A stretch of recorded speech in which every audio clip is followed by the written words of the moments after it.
ভারতে বাংলাদেশ সহকারী হাইকমিশনে হামলা, আজমির শরীফ দখলের ষড়যন্ত্র ও সংখ্যালঘুদের উপর নির্যাতনের প্রতিবাদে ভারতীয় দূতাবাস অভিমুখে প্রতিবাদ র্যালি করছে ইনকিলাব মঞ্চ। সেখানে আছেন সহকর্মী মাসুদা লাবণী। আমরা সরাসরি যুক্ত হচ্ছি তার সাথে। দূতাবাসে যাচ্ছেন এবং তারা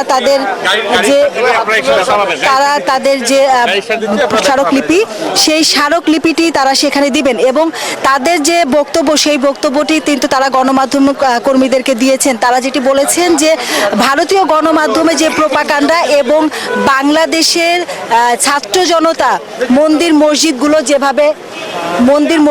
যেভাবে রক্ষা করেছেন, তার বিপরীতে ভারতের যে অবস্থান সেটির কিন্তু তারা প্রতিবাদ জানিয়েছেন। পাশাপাশি তারা বলেছেন যে ছাত্র জনতা প্রয়োজনে এই এলাকাকে রক্ষা করবে এবং এই এলাকায় কোনো বিশৃঙ্খলা সৃষ্টি হোক এরকম কোনো পরিস্থিতি তারা করবে না। এরকম একটি আশ্বাসের প্রেক্ষিতে কিন্তু এখানে পুলিশের যে সদস্য যারা আছেন তারা 3 জন প্রতিনিধিকে তাদের গাড়িতে নিয়ে যাচ্ছেন এবং তারা এখানে সেনাবাহিনীর একটি ব্যারিকেড আছে এবং সেনাবাহিনীর সদস্য থেকে শুরু করে পুলিশ সদস্যরা, এটি একটি কূটনৈতিক এলাকা, যার কারণে এই এলাকায় সর্বসাধারণকে প্রবেশ করতে দেওয়া হচ্ছে না এবং আমাদের গণমাধ্যম কর্মীদেরও কিন্তু এর বেশি আর যেতে দেওয়া হচ্ছে না।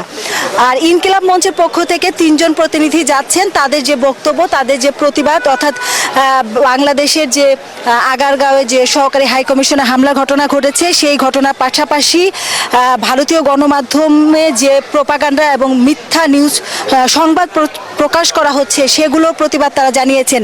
পাশাপাশি তারা যেটি বলেছেন, এটি একটি কূটনৈতিক এলাকা, এই এলাকার নিরাপত্তা নিশ্চিত করা অত্যন্ত জরুরি এবং এখানে কোনো বিশৃঙ্খল পরিস্থিতি সৃষ্টি হোক এটিও তারা চান না।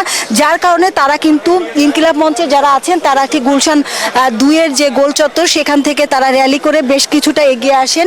এরপরে পুলিশ সদস্য যারা আছেন তারা তাদের সাথে কথা বলেন, তারা তাদেরকে অনুরোধ করেন এবং তারা 3 জন যেতে চাইলে পুলিশ তাদেরকে সেটি কিন্তু সমর্থন করেন। অর্থাৎ এই যে 3 জন প্রতিনিধি ইনকিলাব মঞ্চের পক্ষ থেকে পুলিশ তাদের গাড়িতে নিয়ে গেছেন, তারা যাবেন এবং ভারতীয় যে দূতাবাস আছে সেখানে তাদের যে স্মারকলিপি, সেই স্মারকলিপিটি তারা প্রদান করবেন। এরপরে কিন্তু আইনশৃঙ্খলা বাহিনীর সহযোগিতাতেই তারা আবার এই গুলশান 2 গোল চত্বরের কাছাকাছি চলে আসবেন এবং ইনকিলাব মঞ্চের যারা আছেন এখানে অন্যরা অপেক্ষা করছেন। পরবর্তীতে হয়তোবা তারা তাদের যে বক্তব্য, সেই বক্তব্যটি আমাদেরকে দেবেন এবং ভারতীয় হাই কমিশনে তারা তাদের যে স্মারকলিপি দিতে গিয়েছে, তারা কোনো বক্তব্য দিয়েছে কিনা, তারা কোনো প্রতিক্রিয়া জানিয়েছে কিনা, সেই বিষয়গুলো কিন্তু আমরা ইনকিলাব মঞ্চের যে 3 জনকে নিয়ে যাওয়া হলো, তারা হয়তোবা ফিরবে। তারা ফেরার পরে তারা যদি আমাদের গণমাধ্যম কর্মীদের সাথে কথা বলেন, তারপরে কিন্তু আমি জানাতে পারবো যে আসলে ভারতীয় দূতাবাসের পক্ষ থেকে কোনো ধরনের প্রতিক্রিয়া জানানো হয়েছে কিনা বা স্মারকলিপিটি কেউ গ্রহণ করেছে কিনা, এই বিষয়ে অথবা বিস্তারিত জানাতে পারবো। তো তারা এই ছিল আমার কাছে সবশেষ।